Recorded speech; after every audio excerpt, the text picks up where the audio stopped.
See these orange spots right here? A few months ago, this soap looked amazing. I poured it into the mold, I waited 24 hours, I cut it, and it looked beautiful. And a few weeks afterwards, it started developing these dreaded orange spots. And perhaps the scent has gone a bit rancid. This can be one of the most frustrating things that can happen to a soap maker, yes, especially if you're planning to sell your soap, because let's be honest, it's not dangerous to use, it's just oil that has gone rancid, but it's aesthetically not beautiful, so you cannot really sell that soap afterwards. And imagine if you make a huge batch of 50 or 100 soaps and they all turn out like that. It's a total waste of money. Today, you're gonna learn exactly what is DOS, dreaded orange spots, what are the main causes of DOS, and how to prevent it. And before we start, if you're new to soap making, or if you have been making soap for a while and you would like to have a recipe that is balanced, both cleansing and creamy and conditioning at the same time, I have a free PDF that contains beautiful recipe with coconut oil, olive oil, shea butter and castor oil, and it also contains an amazing essential oil blend that is long lasting and consists of patchouli, pine and ylang ylang essential oils. If you want it, comment recipe and I'll send it to you as soon as I see your comment. So let's get down to it. So what is DOS? DOS, also called dreaded orange spots, it's when your oils have oxidized, so they react with oxygen and they go rancid. So when they go rancid, they show up as those orange brown spots right here, and they also create this typical rancidity smell, kind of like old cooking oil, let's say. People sometimes confuse DOS with mold. Let me tell you something. Mold is an organism, it's a microorganism that grows on food and other places. Now, mold cannot grow on soap, on solid soap, because on solid soap the pH is quite high, pH 9, 10, and the water level is very, very low. There is almost no water left in cured soap, so there is no room for microbial production. So DOS per se is not dangerous for you. It's just the aesthetics that bother a lot of people, and probably your customers too if you're planning to sell that. So what is it that causes DOS?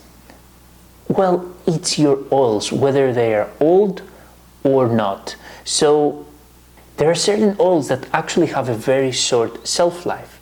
This is, for example, sunflower oil, avocado oil, and this is usually because sunflower oil, for example, and rapeseed oil, they are high in linoleic acid. Linoleic acid is an acid that adds a lot of conditioning properties to your soap, but at the same time, it's an acid that is very prone to oxidation. So the typical shelf life of sunflower oil, if you're going to use it for soap making, is around 6 to 9 months. Then we have olive oil. Olive oil is high in oleic acid and linoleic acid, but it has less linoleic acid than sunflower oil, and that's why it can be stored a bit longer. So it has a shelf life of 12 months to 2 years. My favorite oils, which is coconut oil, shea butter, cocoa butter, castor oil, and those oils actually have a shelf life of 2+ years. So the thing you should be careful about the most is sunflower oil, rapeseed oil, and then if you're using olive oil, make sure that those are as fresh as possible. The rest, you're probably safe with coconut oil, shea butter, cocoa butter. They're probably going to be in good quality. And these shelf lives are actually for unopened oils. Once you buy it from your store or from your supplier, and then you open it all the time, oxidation speeds up, so it happens faster. If you also store your oils in a hot environment or in a humid environment, oxidation also happens faster. So make sure you use oils that are as fresh as possible and store them in a dry and cool place. So don't store them in your bathroom. Don't store them next to the window where there is a lot of sun coming in. Just store them somewhere where there is not a lot of light and it's relatively dry with not a lot of humidity. Number 2 reason why your soap looks like that, and this is trace metals. Now, I've seen a lot of people online asking me, Perry, can I make soap with tap water? And I'm like, yes, you can, of course. But if you want consistency and good quality soap, then use distilled water. Why is that? Tap water contains a lot of trace metals, zinc, iron, and so on. And those metals actually speed up oxidation and they turn your oils rancid. Actually, I don't know if you can see this, but here, where you see the orange spots, is exactly where I stamped the soap. So I have this beautiful stamp here, and I literally placed it like that. And as you can see, this stamp is actually made out of metal. The rest of the soap, there is no DOS on the soap. It's only the part where the stamp came and stamped on the soap that created these dreaded orange spots, because the stamp is metal. So as you can see, metal speeds up oxidation, and that's why ever since this happened, I always use a plastic film in between my stamp and my soap to avoid having this effect right here. And another thing here, as a side note, always use as pure and consistent ingredients as possible. So instead of tap water, use distilled water. Instead of raw shea butter, use refined shea butter, because raw unrefined shea butter will come with a lot of different odors that will overpower your essential oils and your fragrance oils and will create an effect that might not be desirable for you. The same with olive oil. So I like to use olive oil that's called BP, British Pharmacopoeia. This is basically a consistent quality of olive oil, so it's still extra virgin olive oil, but it always comes with the exact same composition. So my batches will always be the same and I won't have any variation because my oils have different batch to batch variation. So I want, every time I buy my oils, that they always come in the same quality as before, so that I don't have any variability. Now, since we're talking about trace metals, the same can be caused if instead of using a stainless steel pot or a plastic pot, you use an aluminum pot. So never use aluminum to make soap. First of all, your lye reacts with aluminum and that's not good. Always use stainless steel or hard plastic, and don't use soft plastic either, because soft plastic can also start wearing out into your soap in the form of microplastics when you make soap. So you don't want that. Another reason why you might be getting DOS is because you're storing your soap in a hot and humid environment. Instead, just store your soap in a dry and cool place and avoid direct sunlight. Sunlight can also speed up the oxidation of oils. So how you cure your soap really matters, and it can also speed up the formation of DOS. And the last one, already we touched a bit upon this, is the choice of your ingredients. So if you choose, for example, to add sunflower oil, that's totally fine. If you choose hemp seed oil, totally fine. But you need to remember that if you use those in a very high concentration, they contain a lot of linoleic acid, and linoleic acid is very prone to oxidation.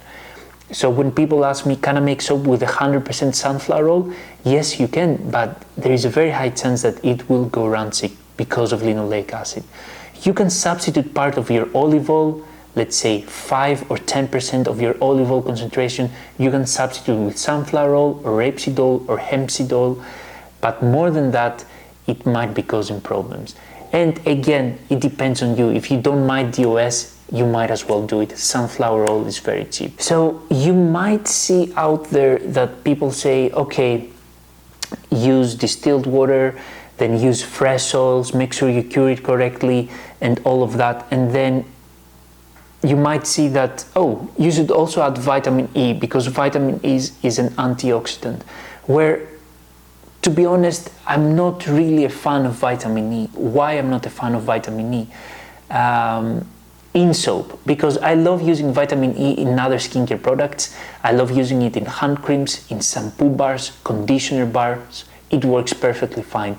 The thing with saponification is that you have a very high pH, so you have a pH of 9, 10. In that extreme alkaline environment, vitamins don't really survive. They mainly degrade. Vitamins are sensitive compounds. They do not survive high temperatures, high pH levels, high oxidation levels, so they just usually degrade. Will there be any vitamin E left if you add it? Probably, but very tiny amounts. Most of it will degrade completely. So I don't recommend you adding vitamin E in your soap. And the same thing goes with avocado oil and olive oil, because avocado oil and olive oil, they're very similar with each other. They both have high concentration of oleic acid. And then when you make soap with either avocado oil or olive oil, you get a soap that have very high conditioning properties. Now, when you add avocado oil, you get some extra nutrients, some extra antioxidants and vitamins, of course. But will those survive saponification? Probably not. Like, there will be very little of this left in your soap. So in the end, it doesn't make any difference. Like, they're both very similar. With avocado oil, what you get is that you basically spend way more money because it's more expensive than olive oil. By the way, if you want to know about soap making and how to make your own soap making recipes from dish soap, hand soap, body soap, face soap, shaving soap, floor soap, as well as other skincare recipes like shampoo and conditioner bars, hand creams, etc. I have an ebook that contains all of it, and the aim of this ebook is not only for you to learn how to copy recipes, but for you to learn how to design your own recipes and formulate your own recipes, and how to go from overwhelmed beginner to confident soap maker. Because what I want from you is not only to copy the recipes, but to learn to say, okay, I will tweak the ratios here because I want to design a recipe based on my own goals. So if you want this, click the link in my bio. I have been receiving a lot of great feedback lately. As always, I hope you found this video useful, and please leave a like, a comment and subscribe if you enjoyed it and if you want to see more of those type of troubleshooting videos and recipes. And I'm looking forward to seeing you guys next time.